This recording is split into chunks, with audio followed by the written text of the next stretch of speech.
Amsterdam in the late 1950s said in 30 years' time, no one's going to be riding a bike in Amsterdam. The car is the future. The businessmen, political parties were all for it. So the cars completely overwhelmed the city in the 1960s.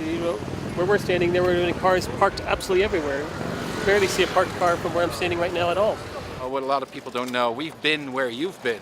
Where cars were everything. Cars were progress.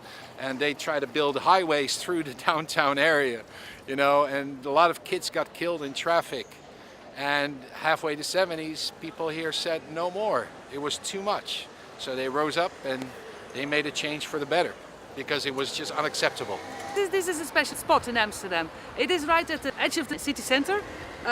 Behind the camera, you see the narrow streets of the city center, and right behind me, you see a wider profile.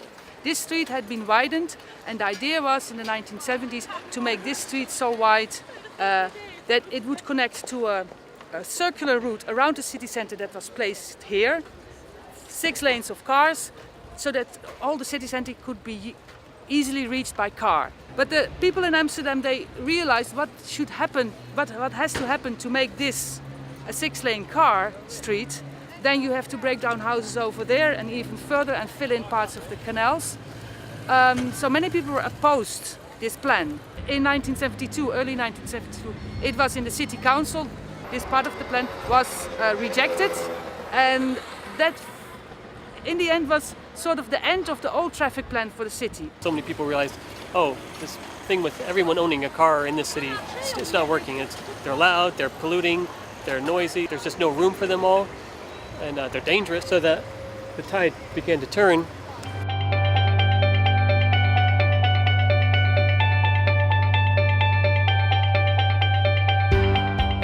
In the inner canal rings of Amsterdam, like where we are here, there's a lot of shared space in terms of pedestrians, cars, bicycles, mopeds. It's very easy, it works. The cars aren't driving so fast, and the bikes aren't even going that fast either. So everyone takes turns, everyone is nice and civilized about it. On the main arterial roads, it's a different story. The cars are driving much faster, and so there's off-street cycle paths, which range between 6 and 8 feet in width, and the cyclists then have a straight shot to wherever they're going, and they're protected because they're on a raised cycle path. The whole system is built for utilitarian cyclists, for grandmas, for little kids, for mamas and papas, for executives, for whoever's riding their bike. And you're riding on simple bikes, you're not going fast, and people show a lot of respect, especially if you're riding with kids. Here we are at the busiest bicycle junction in Amsterdam, and actually it's also a very busy car junction, and underneath we have the metro line. If you start counting now how many cyclists are crossing this junction, you have high numbers. And then the bikes have to stop because the cars are coming. And these cars, you think, there's many more cars than you have bicycles, but it's not true. There's way more cyclists going here in only 30 seconds than cars are crossing in the other direction in 1.5 minutes. So there you see the big advantage of cycling for a city is that you have way higher capacity of people if they go by bike than if they go by car.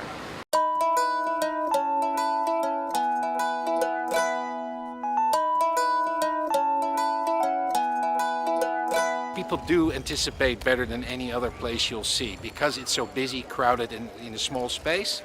People have a sixth sense for what's going on around them. They have a very good spatial awareness. In general, you see cyclists, they can fit in a small space, but they need their space as well to balance. The bicyclists in Amsterdam are capable cyclists. If things are not clear, they negotiate. It's very interesting to see, but the best way to see it is to experience it yourself. You have signals, you don't see them. Amsterdam cyclists don't stick their arms out. They don't do this to go right. You don't see that kind of thing. They make a subtle little gesture. I'm going right, I'm going left. And everybody understands that, and people adjust, and they spend so much time on a bike, it's no big deal if somebody bumps their handlebar against your hip or something like that. You don't get scared. You say, excuse me. I'm sure an intersection like this would be considered extremely dangerous in the US because it's uncontrolled. There are no stop signs and no traffic signals here. At first glance, this does look like chaos, but in the end it all works. Everyone does what they're supposed to do. Actually, when you see something not working here, It's, I would say, 9 out of 10 times it's because it's a tourist on a bike. On streets where there are no traffic lights, you're really much more in touch with all the other cyclists on the road and with the drivers as well. People look at each other in your eyes, you make your hand signals. You're much more in touch with humanity on your bike than I think anywhere else in the world. For an outsider to come in and see what the Dutch are doing creates a very weird, warped perception about what it takes to become a cycle city.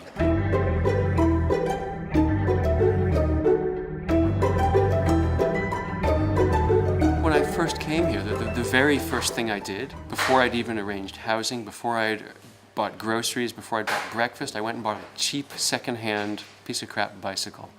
And I just jumped in because I wanted to see what it was like to ride a bike here. And no, it wasn't a shock, but it was a surprise. And I have to say, even after years of being a bike racer and riding in the peloton and rubbing elbows with everybody, it was very strange to be on an upright bike in street clothes, riding through the streets of Groningen up north, elbow to elbow with regular people, going to work, going to school with their kids, with their groceries, whatever, and just seamlessly flowing through the world on bicycles. I lived in the Bay Area for about 6 years, and in Berkeley and Oakland, and used my hybrid commuter bike for nearly everything. But my household had 2 cars for 2 people, and here we have 3 bikes for 2 people and no cars. When I first arrived in Amsterdam 11 years ago, one morning I was on my way to school. I came through the Rijksmuseum tunnel over there. And when I came out and I got to this intersection, there were so many cyclists that I thought I need to count. But I counted 927 cyclists passing through this one little tiny space in 20 minutes. And that was enough for me. After that, when Dutch people would ask me, why did you leave America? And I said, because I saw 927 cyclists in 20 minutes. Of course, the Dutch all scratched their head thinking, what the hell's that? What's the big deal there? One theme throughout my book is discusses the reputation of Amsterdam cyclists. They have a current reputation as being anarchistic and causing chaos. These guys were supposed to let that tram pass by. They were supposed to yield to the tram, but they didn't. But there was, 5 of them, so power in numbers. But yeah, on this street in particular, there was calls of how anarchistic and chaotic the cyclists were in the 1920s, 1950s, 1970s, right up to the present day. There's 2 sides of the I guess, amazing things you see people doing in Amsterdam on a bike thing. For one, these people have grown up on bicycles. They've been on their parents' bikes since they're babies, and they've been riding every day of their life probably, so they're very good bike riders. And second, it's just human nature. People do what they're going to do. People drive cars, talking on phones, carrying stuff, tending to their screaming kids in the back seat, and they're going to do exactly the same thing on bikes here. The big difference is when a bike rider makes a mistake and rams into something, he probably only hurts himself and nobody else. And when a motorist does it, they take out a store or a sidewalk full of people. It's not that necessarily that kind of bike culture where people are very aware of that they have a culture. Abroad, a bike culture is usually a subculture. It's an acknowledgement of subculture, as in you stand out because not many people do it.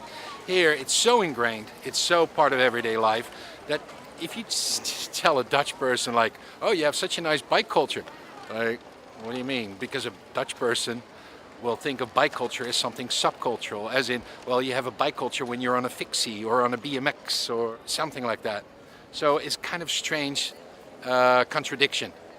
It's something so normal, so ingrained into everyday life that nobody treats it as something special.